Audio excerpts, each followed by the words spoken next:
তো বন্ধুরা, আজকে দ্য রাইডার চয়েসে আর একটা সার্ভিসিং চলে এসছে। তো এটা হলো টিভিএস অ্যান্টক। আজকে সকালবেলা আমাদের ফার্স্ট সার্ভিসিং হলো। তো ফার্স্ট আমরা এয়ার ফিল্টার খুলে নেব। এয়ার ফিল্টারটা ভালোভাবে চেক করব কী অবস্থা আছে না আছে। তারপরে যদি ভালো থাকে তো ওটা আমরা আবার ঠিক রিপেয়ারিং করে লাগিয়ে দেবো, অথবা যদি খারাপ থাকে তো পাল্টে দেবো। তো এখানে দেখতেই পাচ্ছ খোলাপর খুব নোংরা টোংরা আছে, আর এয়ার ফিল্টার কন্ডিশনও খুব খারাপ। তো এই ভিতরটা যাক আমরা ভালোভাবে পরিষ্কার করে নিচ্ছি। এয়ার ফিল্টার খোলার পর আমরা খুলে নেব নিচের সিট খোলার পর দেখতে পাচ্ছ ভিতরে সব ক্লিপগুলো আস্তে আস্তে খোলা হচ্ছে।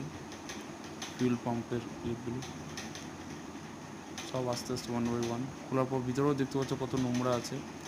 তারপর চাকাগুলো খুলে গ্রিজ যা করা করে দেবো। এই তো এয়ার ফিল্টারের অবস্থাটা দেখো কী অবস্থা। এখন আমরা নতুন এয়ার ফিল্টার ইনস্টল করবো, টিভিএসের অরিজিনাল জেনুইন পার্ট এটা। তারপরে ধুয়ে নেব পার্টনার ভালোভাবে গাড়িটা একদম ভালোভাবে ক্লিন করে নেব।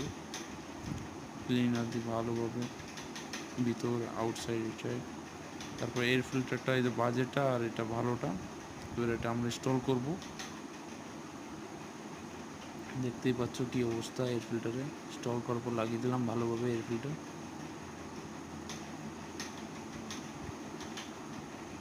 লাগিয়ে দেওয়ার পর মোবিল ফিল্টারটাও দেখতে পাচ্ছ, মোবিল ড্রেন করার পর মোবিল ফিল্টারটা ক্লিন করার পর এটা পুরো মোবিলটা। তারপর ভিতরটা দেখো পার্টনার কত সুন্দর আমরা ক্লিনিং করা হয়ে গেছে। এত পরিষ্কারভাবে আমরা কাজ করি দেখুন। কাস্টমার একদম বলেছিল কি ভিতরটা আমরা একদম ফুল ক্লিন চাই।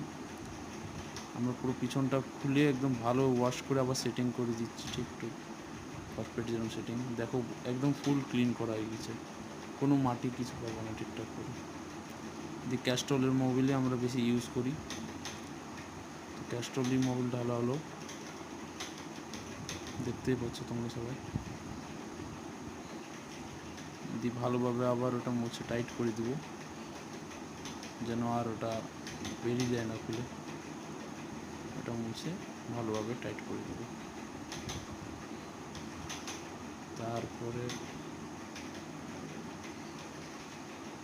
লাস্ট একবার দেখে নাও, ফুল পালিশ করার পর সামনে পিছনে ফুল পালিশ করার পর এটা হলো লাস্ট। তারপরে সিটের ভিতরটাও আমরা নিচটাও ভালো কিনতে, যেটা